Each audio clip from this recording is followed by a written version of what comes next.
Halo, saya Rian Ariona, saya adalah admin dari ariona.net. Pada video tutorial ini saya akan melanjutkan tutorial saya sebelumnya, yakni membuat desain web minimalis dengan Photoshop. Di sana saya sudah menjelaskan bagaimana cara membuat desain web dengan tema minimalis dengan menggunakan Photoshop. Saya juga telah menjelaskan teknik-teknik yang saya gunakan dalam mendesain web. Dan kali ini saya akan menjelaskan bagaimana cara mengkonversi desain yang telah kita buat ini menjadi kode HTML atau dokumen HTML. Oke.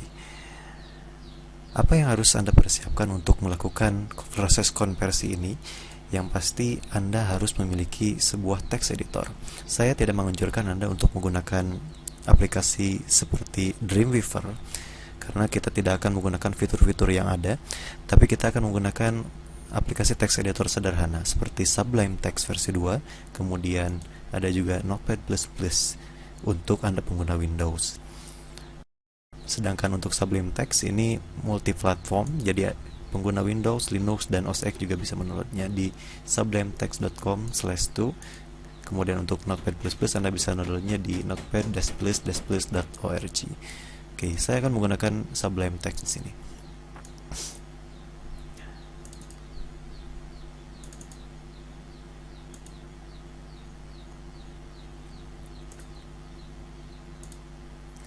Oke, dari tutorial sebelumnya, ini adalah desain web yang kita buat. Oke, desain web minimalis yang kita buat dengan menggunakan Photoshop, dan saya sudah menjelaskannya pada tutorial sebelumnya. Dan tugas kita sekarang adalah mengkonversi desain ini menjadi dokumen HTML. Bagaimana caranya? Mari kita ikuti. Pertama, saya biasa melakukan wireframing atau membentuk kerangka-kerangka dari dokumen HTML dari desain, berdasarkan desain. Oke, berikut ini adalah wireframe yang saya lakukan pada desain ini. Saya kelompokkan bagian atas ini menjadi header, kemudian di dalam header ini ada logo, kemudian ada menu. Tanda crash di sini menunjukkan bahwa bagian ini memiliki ID header. Oke. Ada juga grup lagi. Bagian ini bernama konten, kemudian di dalam konten ada H2 atau heading level 2. Kemudian ada fitur. Saya gunakan titik, ini menandakan bahwa bagian ini adalah kelas. Jadi kita memberi namanya dengan kelas, bukan dengan ID. Dan selanjutnya seperti sebelumnya. Oke. Kita mulai dengan membuat file baru. Saya pilih file, new file, kemudian kita save. Saya save di desktop. Anda bisa menyimpannya di lokasi yang Anda suka. Saya beri nama folder simple agar proyek yang kita buat lebih tersusun rapi. Saya beri nama filenya index.html.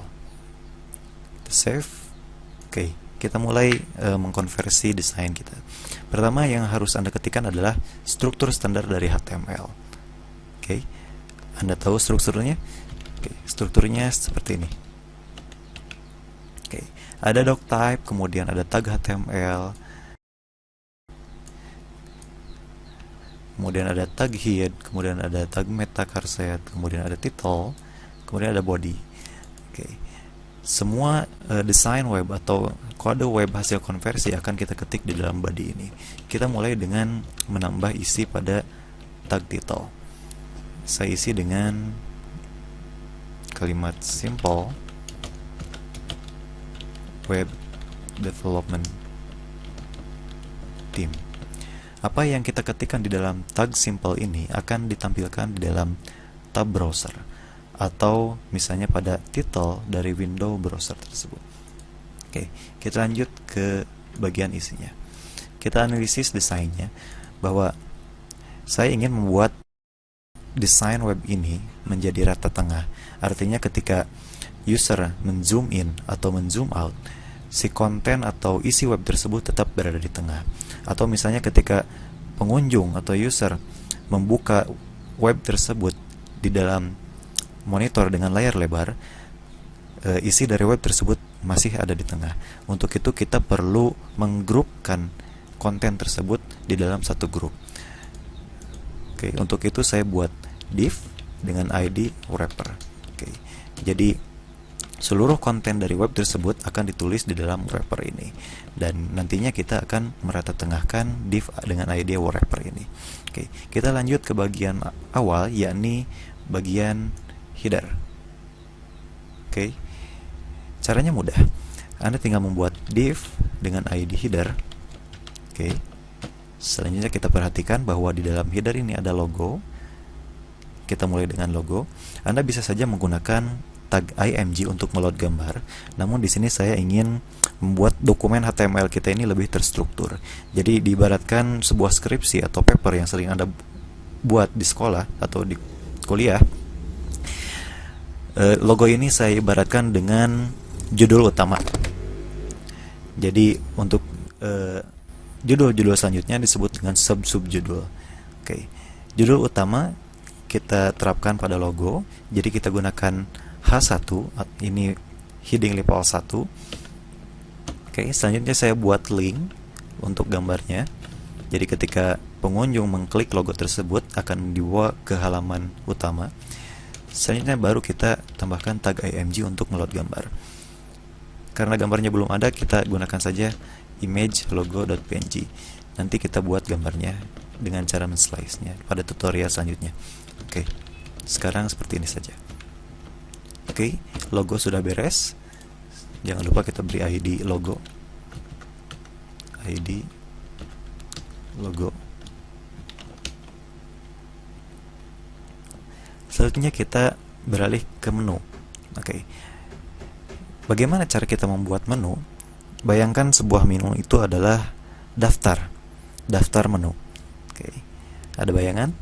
Kita akan membuatnya dengan menggunakan tag ul atau tag all. Saya akan menggunakan tag ul saja atau unordered list ul, dan untuk membuat itemnya kita gunakan tag li atau list item. Selanjutnya kita tambahkan link. Linknya saya tambahkan link kosong saja. Dan kita ketikkan teks menunya home. Selanjutnya kita tinggal mengcopy link tersebut. Blog kontak us. Oke, kita lupa memberi ID menu. Oke, selesai bagian header. Selanjutnya kita beralih ke bagian konten. Bagian konten ini ya, bagian konten. Jadi seperti sebelumnya, kita buat div dengan ID konten. Perhatikan saya membuat div tersebut berada di luar header karena memang dari wireframe-nya sendiri konten ini tidak berada di dalam header. Jadi kita buat terpisah dari header atau keluar dari header. Oke.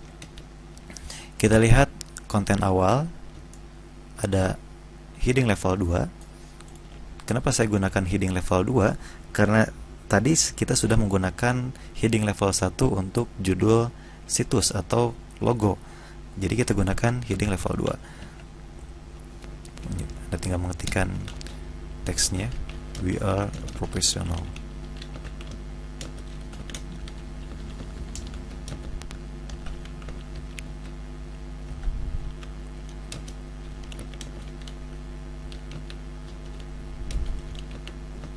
Saya tambahkan tag where untuk membuat baris baru.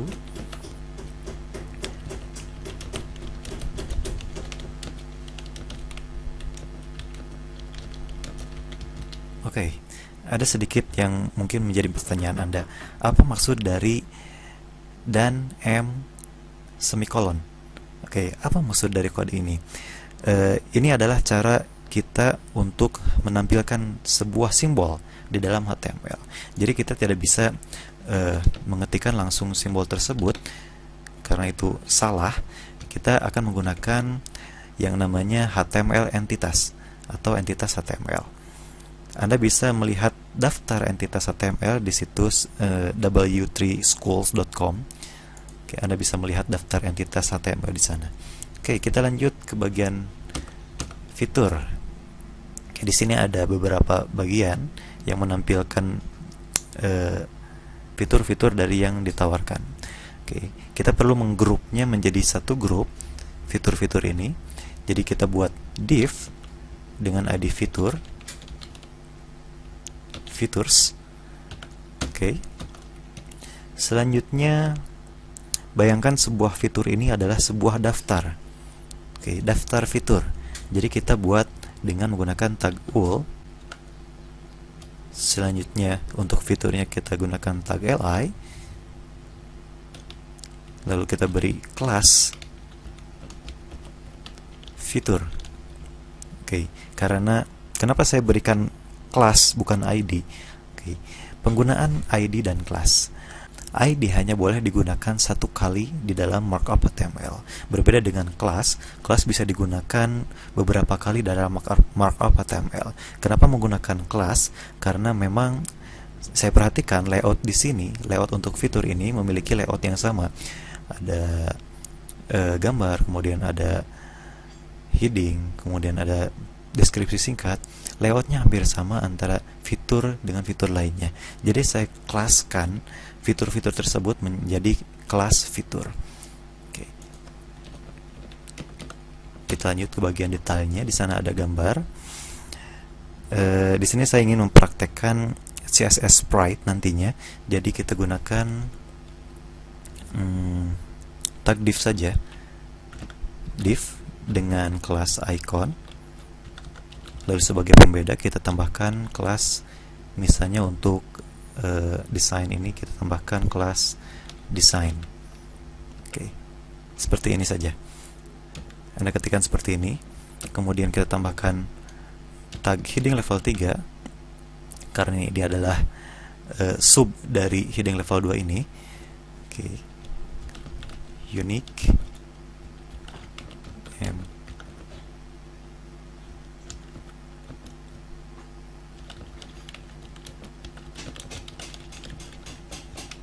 Lalu untuk teksnya saya tambahkan teks acak.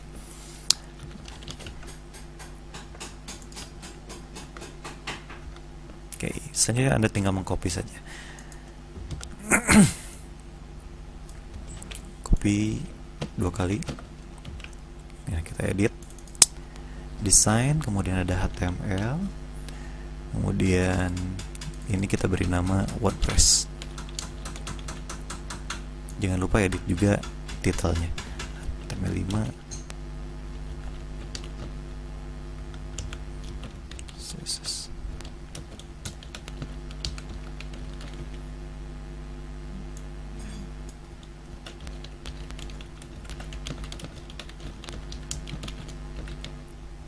Oke, kita sudah selesai mengkonversi bagian fitur ke dalam kode HTML. Selanjutnya apa? Selanjutnya kita perhatikan lagi desainnya. Di sana ada garis pemisah ya. Garis pemisah ini berbentuk shadow atau bayangan halus. Bagaimana cara kita membuatnya? Saya akan memanfaatkan tag HR atau horizontal line. Jadi kita tambahkan tag HR. Lalu di sini kita lihat HR ini memiliki kelas shadow. Jadi kita beri kelas shadow. Oke, cukup seperti itu. Selanjutnya kita masuk ke bagian latest project atau project terkini dan what desa atau kolom testimoni. Oke, saya buat ini menjadi sebuah div. Lalu kita beri kelas kolom dan sebagai pembedanya kita tambahkan ID latest project dan testimoni. Oke, kita buat div dengan kelas kolom. Lalu kita tambahkan ID yang berbeda untuk tiap kolom. Test project seperti ini. Lalu untuk testimoni kita lakukan hal yang sama. Kolom testimoni. Oke. Kita mulai dengan kolom latest project. Oke. Apa yang ada di dalam kolom ini, yang pertama kita tambahkan judul. Kita gunakan heading level 2 karena ini adalah subjudul baru, or latest project. Lalu ada sebuah gambar, lebih tepatnya ini dimaksudkan untuk slider. Jadi gambar-gambar ini misalnya ada 5 gambar dan akan ditampilkan secara sekuensial atau secara berurutan satu persatu seperti sebuah galeri. Jadi untuk menampilkan slider ini, kodenya misalnya kita bayangkan slider atau galeri ini adalah sebuah item atau daftar galeri. Jadi sudah pasti Anda tahu bagaimana cara membuat kodenya. Kita gunakan tag wall. Oke, ingat sebuah daftar. Saya beri ID slider. Selanjutnya untuk item slider kita gunakan tag li seperti biasa. Tambahkan link untuk gambarnya. Oke, saya kasih gambar image slide1.jpg. Kita copy. Kita buat 3 slider saja. Slide 2, slide 3. Oke.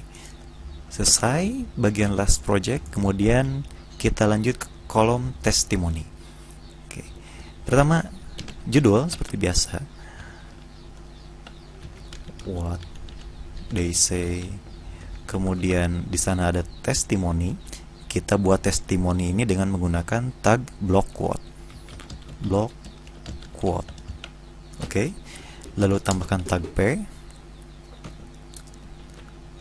Lalu diisi dengan teks acak sajalah, atau Anda bisa membuat teks sendiri seperti ini.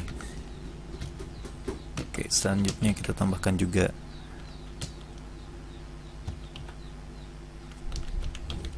pengarangnya, John Doe, lalu jabatannya.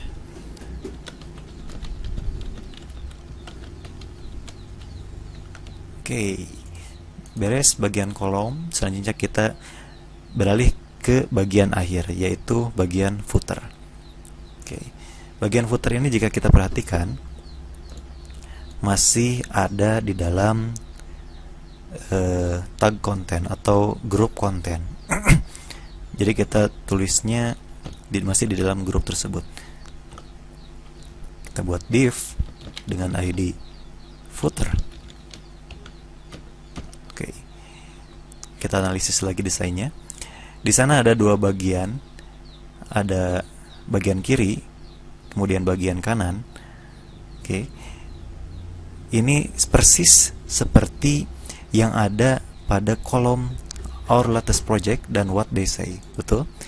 Jadi kita bisa menggunakan kelas kolom untuk memisahkan kedua bagian tersebut. Oke, ini adalah fungsi dari kelas kolom atau fungsi dari penggunaan kelas. Jadi kita bisa menggunakan kelas tersebut untuk digunakan pada markup atau format yang hampir sama atau memiliki format yang sama. Dalam hal ini adalah kolom, 2 kolom. Kita akan buat kolom ini memiliki layout 2 kolom. Jadi kita bisa menggunakan kelas kolom ini pada footer juga. Oke, jadi kita buat div dengan kelas kolom. Oke, lalu sebagai pembeda kita tambahkan ID left untuk kolom kanan. Kemudian kita buat div lagi dengan kelas kolom. Lalu kita tambahkan ID right untuk kolom kiri, kanan. Maaf tadi kebalik. Left untuk kiri dan right untuk kanan. Oke. Selanjutnya kita beralih ke kolom kiri. Kita perhatikan ada logo, kemudian ada alamat. Oke. Mudah saja kita tambahkan image, atau mungkin Anda ingin menambahkan link pada gambar tersebut. Jadi ketika kita mengklik atau user mengklik logo tersebut akan dialihkan ke halaman utama. Misalnya kita tambahkan img, kemudian image logo footer.png. Oke, logo Selanjutnya ada alamat. Saya akan menggunakan daftar saja di sini. Kita gunakan tag ul, kemudian li untuk jalan, street, lorem 34,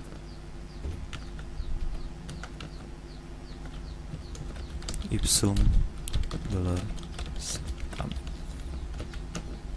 Item selanjutnya kita isi dengan nomor telepon,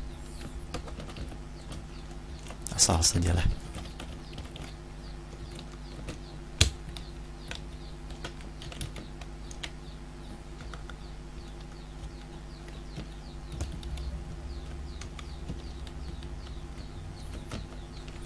Terakhir alamat email. Anda bisa menggunakan alamat email Anda. Ini sebagai latihan saja. Save. Oke. Selesai kolom kiri, kita beralih ke kolom kanan. Nah, kolom kanan ini lebih mudah. Sama halnya dengan menu di atas, bukan? Jadi sudah terbayang. Kita gunakan tag ul.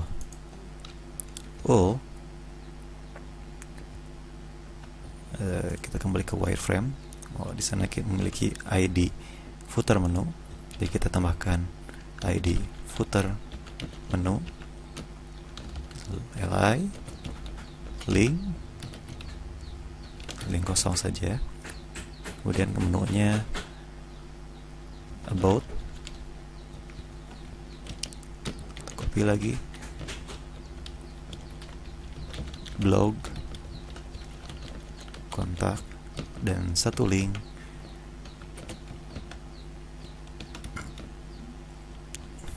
to top. Oke, kita perhatikan kembali desainnya. Di sini ada ada segitiga. Bagaimana kita membuatnya? Kita buat saja dengan menggunakan tag span. Nanti kita akan merubahnya menjadi bentuk segitiga seperti ini. Oke, jadi tambahkan tag span. Kemudian kita beri nama kelas arrow. Oke, itu saja. Sederhana, bukan? Anda tidak akan dipusingkan dengan bagaimana cara kita membuatnya atau membuat HTML ini sama dengan browser. Anda tidak perlu memikirkan hal tersebut karena tugas HTML itu adalah untuk memformat, untuk membuat markup seperti yang kita lakukan ini, bukan untuk membuat dokumen HTML itu terlihat seperti di dalam desain.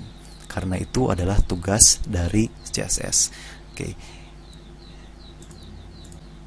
Bagaimana jika kita tampilkan di dalam browser? Oke, yang Anda dapatkan adalah seperti ini. Oke, sangat jauh berbeda dengan desain yang disediakan. Oke, karena itulah HTML. Anda tidak perlu membuat HTML ini sama dengan desain karena bukan tugas HTML. Tugas HTML adalah memformat saja, membuat markup, bukan untuk membuat dokumen HTML itu terlihat seperti di dalam desain. Oke, mungkin yang menjadi pertanyaan Anda adalah seperti tadi, kenapa saya bisa langsung menulis kode seperti ini? Misalnya HTML, langsung seperti ini. Kemudian tadi header. Di sini saya menggunakan plugin Gencoding. Anda bisa mencari tutorialnya di situs oriana.net. Ada tutorial dengan judul tutorial Gencoding kalau nggak salah. Anda bisa cari di sini. Oke. Silahkan Anda baca tutorialnya, Anda install, kemudian Anda bisa menggunakan Gencoding untuk mempercepat pengetikan kode HTML. Oke, terakhir mungkin saya ingin menambahkan satu lagi. Agar Anda tidak bingung untuk membaca dokumen HTML, terutama di akhir, kita suka bingung, div ini adalah penutup yang mana ya? Div ini penutup yang mana? Kemudian div ini penutup yang mana? Untuk itu, Sebagai latihan, yang terbaik adalah menambahkan komentar di setiap awal dan akhir div tersebut. Misalnya seperti ini. Kita tambahkan komentar header. Oke. Jadi ini adalah awal dari div header. Lalu di akhir div header ini kita tambahkan komentar lagi. Komentar header tutup misalnya. Save, dan komentar ini tidak akan ditampilkan di dalam browser. Jadi apapun yang Anda ketik di dalam komentar ini, di dalam tag seperti ini, tidak akan ditampilkan di dalam browser. Ini hanya untuk mempermudah Anda dalam membaca dokumen HTML.